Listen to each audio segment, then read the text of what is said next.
Tanī dienā tu sacīsi: es tev pateicos, kungs, jo tu gan biji uz mani dusmīgs, bet tavas dusmas norima, un tu mani iepriecināji. Tiešām, Dievs ir mans pestītājs. Es esmu paļāvības pilns un nebīstos, jo Dievs tas kungs ir mans stiprums un mana slavas dziesma. Viņš ir mans glābējs.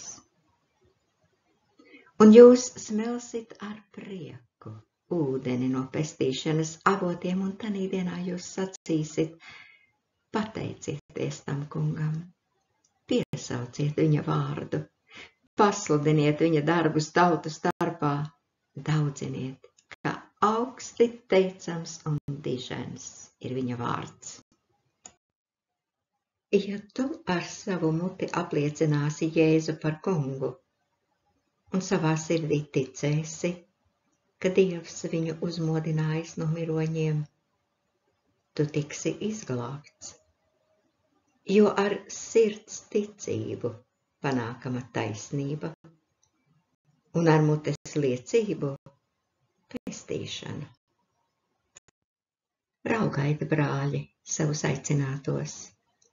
Nav tur taču daudz pasaules gudro, nav daudz vareno, nav daudz augsti dzimušo, bet kas ģeķīgs pasaulē, to Dievs ir izredzējis, lai liktu kaunā gudros, un kas nespēcīgs pasaulē, to ir Dievs izredzējis, lai liktu kaunā stipros, un kas ir pasaulē zems un nicināts, un kas nav nekas, to Dievs ir izredzējis, lai iznīcinātu to, kas ir kas, lai nekas, kas ir miesa, nelielās Dieva priekšā.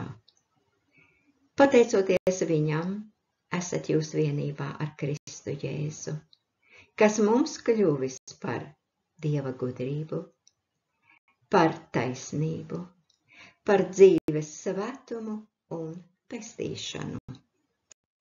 Tie ir svēto rakstu vārdi no Jesajas 12. nodaļa, no 1. līdz 4. pantam, no vēstules romiešiem 10. nodaļas, 9. un 10. pants, un no 1. vēstules korintiešiem 1. nodaļas, no 26.